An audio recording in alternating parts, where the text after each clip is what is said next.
ابو سعید کہتے ہیں کہ رسول اللہ صلی اللہ علیہ وسلم نے فرمایا کسی مالدار کے لیے صدقہ حلال نہیں، یعنی زکوٰۃ لینا حلال نہیں، سوائے 5 مواقع کے۔ نمبر 1، زکوٰۃ وصول کرنے والے کے لیے، کہ اگر وہ ایسی جگہ جاب کرتا ہے جیسے زکوٰۃ فاؤنڈیشن ہے یا کوئی اور، کہ جہاں زکوٰۃ کا لین دین ہوتا ہے، اکٹھی بھی کی جاتی ہے، ڈسٹریبیوٹ بھی کی جاتی ہے، اور وہ وہاں کام کرتا ہے، تو اس کی جو تنخواہ ہوگی وہ زکوٰۃ ہی کے مال میں سے ہوگی، وہ جائز ہے۔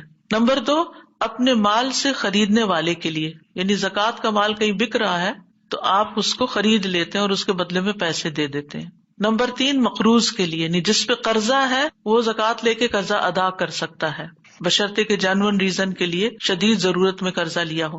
نمبر 4، جہاد فی سبیل اللہ میں۔ اور نمبر 5، ایک اس صورت میں کہ مسکین کو کسی نے کوئی چیز بھیجی ہو اور وہ اسے مالدار کی طرف ہدیے کے طور پر بھیج دے، یعنی غریب مسکین فقیر کو زکوٰۃ دی گئی، اس نے لے لی، رکھ لی، پھر اسے خیال آیا کہ اس کا کوئی بہن بھائی ہے، کوئی دوست ہے، اس کو میں نے گفٹ دینا ہے۔ اب یہ مسکین اس مال کا مالک بن چکا ہے، اب زکوٰۃ والی کنڈیشن ہٹ چکی ہے، اب یہ اس کی ملکیت میں آ گیا مال، اس مال میں سے وہ اپنے کسی بہن بھائی وغیرہ کو کوئی تحفہ دینا چاہے دے سکتا ہے۔ پھر یہ کہ قرض معاف کر دینا بھی ایک نیکی ہے۔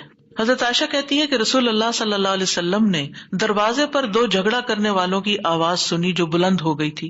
ایک آدمی دوسرے سے قرض میں کچھ کمی کرنے اور تقاضے میں کچھ نرمی برتنے کے لیے کہہ رہا تھا، اور دوسرا کہتا تھا کہ اللہ کی قسم میں یہ نہیں کروں گا۔ آخر رسول اللہ صلی اللہ علیہ وسلم ان کے پاس گئے اور فرمایا، کہاں ہے وہ شخص جو اللہ کی قسم کھا کے کہہ رہا تھا میں نیکی نہیں کروں گا، یعنی معاف نہیں کروں گا؟ اس نے عرض کیا، اللہ کے رسول میں ہوں، میرا ساتھی جو چاہے میں اسے معاف کر دیتا ہوں۔ یہ رسول اللہ صلی اللہ علیہ وسلم کی محبت تھی اور ان کے کہنے کے انداز کی خوبصورتی تھی، اور ان کا لحاظ تھا لوگوں کو کہ جیسے وہ کہتے تھے لوگ ویسے کر لیا کرتے تھے۔ کسی کا قرض ادا کرنے سے قیامت کے دن کی سختیوں سے بھی نجات ملتی ہے۔ ابو قتادہ نے اپنے ایک قرض دار سے قرض کا مطالبہ کیا تو وہ ان سے چپ گیا، پھر وہ اس سے ملے تو اس نے کہا میں تنگ دست ہوں۔ ابو قتادہ نے کہا اللہ کی قسم، اس نے کہا اللہ کی قسم۔ ابو قتادہ نے کہا میں نے رسول اللہ صلی اللہ علیہ وسلم سے سنا، آپ فرماتے تھے جس کو یہ پسند ہو کہ اللہ اسے قیامت کے دن کی سختیوں سے نجات دے، اسے چاہیے کہ وہ مفلس کو مہلت دے یا اسے معاف کر دے، یعنی اس کا قرضہ معاف کر دے اگر واقعی وہ غریب ہے۔ لیکن بعض اوقات لوگوں کے پاس ہوتا بھی ہے اور ٹال مٹول کرتے ہیں، یہ ظلم ہے۔ ان کو نہ بھی آپ معاف کریں تو کوئی بات نہیں، لیکن جو حقیقی ضرورت مند ہے، مثلا کسی کی سیلری ہے وہ بہت محدود ہے اور اس نے کسی مشکل وقت قرضہ بھی لے لیا، اب سیلری سے تو مہینہ بھی نہیں گزرتا، وہ قرضے کے لیے کہاں سے رقم نکالے؟ تو ایسی صورتحال کو پھر دیکھ کے معاملہ کرنا چاہیے۔ ایک شخص لوگوں کو قرض دیا کرتا تھا اور اپنے خادموں کو اس نے یہ کہہ رکھا تھا کہ جب تم کسی مفلس کو دیکھو جو میرا قرض دار ہو تو اس کو معاف کر دیا کرو، ممکن ہے اللہ ہمیں بھی معاف فرما دے۔ آپ نے فرمایا موت کے بعد جب وہ اللہ سے ملا تو اللہ نے اس کو بخش دیا، کیونکہ وہ لوگوں کے قرضے معاف کر دیا کرتا ہے، یعنی جو نہیں دے سکتا نہ دے، جانے دو اس کو۔ خود سامنے بھی نہیں ہوتا تھا کہ کوئی شکریہ ادا کرے یا کوئی تعریف کرے۔ قرضہ معاف کرنے والے سے موت کے وقت فرشتے بھی درگزر کرتے ہیں۔ نبی صلی اللہ علیہ وسلم نے فرمایا تم سے پہلے گزشتہ امتوں کے کسی شخص کی روح کے پاس موت کے فرشتے آئے اور پوچھا تو نے کچھ اچھے کام بھی کیے؟ روح نے جواب دیا میں اپنے ملازمین سے کہا کرتا تھا کہ وہ لوگوں کو جو مقروض ہیں مہلت دے دیں یا محتاجوں کو معاف کر دیا کریں۔ آپ نے فرمایا پھر فرشتوں نے بھی اس سے درگزر کیا، یعنی اس کی جان آسانی سے لی۔ قرضہ معاف کرنے پر اللہ کے عرش کے سائے میں جگہ ملے گی۔ رسول اللہ صلی اللہ علیہ وسلم نے فرمایا جس نے تنگ دست کو مہلت دی یا اس کا قرضہ معاف کر دیا تو اللہ قیامت کے دن اسے اپنے عرش کے سائے میں رکھے گا، جس دن اللہ کے سائے کے سوا کوئی سایہ نہ ہوگا۔ اب یہ کہ قرض ادا بھی کرنا چاہیے، اس کی بھی بڑی اہمیت ہے۔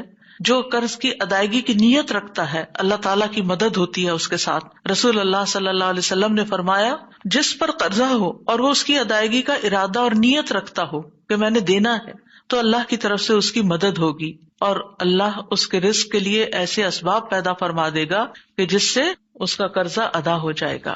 انسان کو قرض ادا کرنے کی سب سے زیادہ فکر کرنی چاہیے۔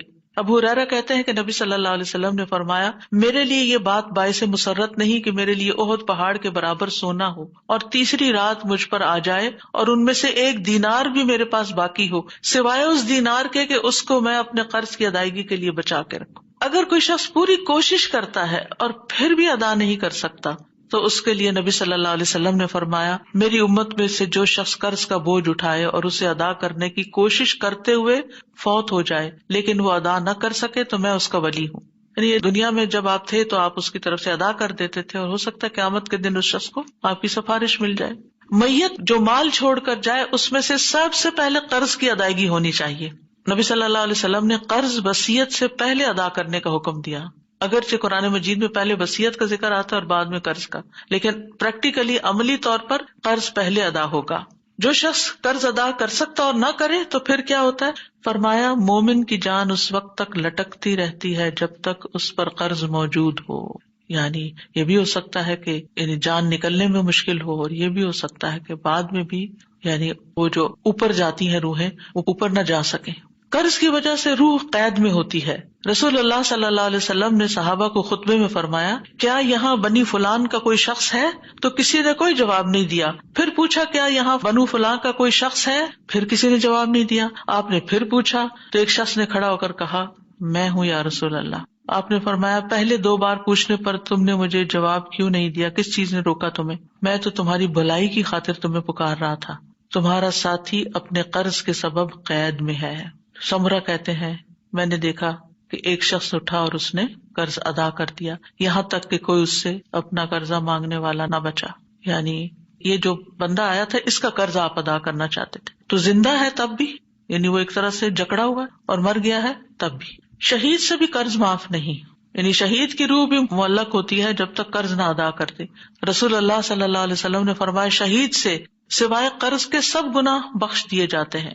نبی صلی اللہ علیہ وسلم نے ایسے لوگوں کا جنازہ نہیں پڑھایا جن کے ذمہ قرض ہوتا. اگر ادا نہ کرنے کی نیت سے کوئی قرض لے تو اس کے بارے میں آپ نے فرمایا کہ جو کوئی لوگوں کا مال قرض کے طور پر ادا کرنے کی نیت سے لیتا ہے تو اللہ اس کی طرف سے ادا کر دے گا، اور جو کوئی نہ دینے کے لیے لیتا ہے اللہ اس کو تباہ کر دے گا. رسول اللہ صلی اللہ علیہ وسلم نے فرمایا، جو مرد بھی قرض لے اور اس کی نیت یہ ہو کہ قرضہ نہیں دے گا، ادا نہیں کرے گا، وہ اللہ سے چور بن کے ملے گا یعنی قیامت کے دن. اور جو شخص قرض ادا نہ کرے اور اس کے بغیر ہی فوت ہو جائے، اس کے بارے میں رسول اللہ صلی اللہ علیہ وسلم ایک جگہ بیٹھے ہوئے تھے جہاں جنازے رکھے جاتے تھے. آپ نے اپنا سر آسمان کی طرف اٹھایا، پھر اپنی نگاہ کو نیچے کیا، پھر اپنا ہاتھ پیشانی پر رکھ کے فرمایا، سبحان اللہ سبحان اللہ، کیا سختی اتری ہے. فرماتے ہیں کہ ہم نے پہچان لیا اور ہم خاموش ہو گئے. جب دوسرا دن ہوا تو میں نے پوچھا کہ کیا سختی ہے جو نازل ہوئی ہے؟ آپ نے فرمایا، قرض کے بارے میں. اس ذات کی قسم جس کے قبضے میں میری جان ہے، اگر کوئی شخص اللہ کے راستے میں شہید کر دیا گیا ہو، پھر وہ زندہ ہو جائے، پھر اسے مار ڈالا جائے، پھر زندہ ہو جائے، پھر قتل کیا جائے اور اس پر قرض ہو، تو وہ جنت میں داخل نہ ہوگا حتیٰ کہ اس کا قرض ادا کر دیا جائے. یعنی قرض ایسی چیز ہے جسے لازماً ادا کرنا ہی چاہیے یا پھر معاف کروا لینا چاہیے. قرض ادا نہ کرنے والے کا قیامت کے دن نیکیوں سے قرض ادا ہوگا، یعنی چھوڑا نہیں جائے گا وہاں بھی. رسول اللہ صلی اللہ علیہ وسلم نے فرمایا، جو آدمی مقروض ہو کر مرا تو یاد رکھے کہ وہاں درہم و دینار نہیں ہوں گے، وہاں تو نیکیوں اور برائیوں کا تبادلہ ہوگا. یعنی اگر نیکیاں کم پڑ گئی تو جس سے قرضہ لیا تھا اس کی برائیاں لینی پڑے گی سزا بھگتنے کے لیے. قرض کی ادائیگی میں اللہ سے مدد مانگنی چاہیے، ویسے تو ہر معاملے میں، لیکن خاص طور پر ایسے پریشان کن حالات میں اللہ تعالیٰ سے دعا کرنی چاہیے. اور اس میں ہم دیکھتے ہیں کہ عبداللہ بن زبیر کہتے ہیں کہ جنگ جمل کے موقع پر جب زبیر کھڑے ہوئے تو مجھے بلایا، میں ان کے پہلو میں جا کے کھڑا ہوا. انہوں نے کہا، میرے بیٹے آج کی لڑائی میں ظالم مارا جائے گا یا مظلوم؟ میں سمجھتا ہوں کہ آج میں مظلوم قتل کر دیا جاؤں گا، اور مجھے سب سے بڑی فکر اپنے قرضوں کی ہے. کیا تمہیں بھی کچھ اندازہ ہے کہ قرض ادا کرنے کے بعد ہمارا کچھ مال بچ سکے گا؟ پھر انہوں نے کہا، میرے بیٹے ہمارا مال فروخت کر کے اس سے قرض ادا کر دینا.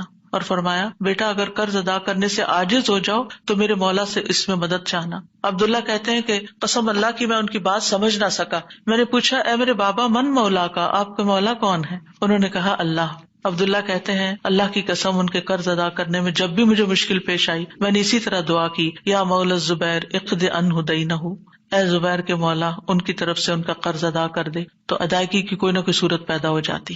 پھر یہ ہے کہ اللہ پر بھروسہ کرنا چاہیے. ابن قیم کہتے ہیں، جو اپنے مسائل اور مشکلات اور اہم کاموں میں اللہ پر بھروسہ کرتا ہے، اللہ اس کو ہر چیز سے کافی ہو جاتا ہے جو بھی اس کو فکر میں ڈالتی ہے. یعنی جو اپنے معاملات اللہ کے سپرد کر دے گا، حوالے کر دے گا، اللہ سبحانہ وتعالیٰ اس کی پریشانی دور کر دیں گے. جتنا جتنا بندہ اللہ کے متعلق اچھا گمان کرتا ہے اور اچھی امید باندھتا ہے، سچا توکل کرتا ہے، تو اللہ تعالیٰ کبھی بھی اس کی آرزوؤں کو اپنے بارے میں ناکام نہیں کرتا.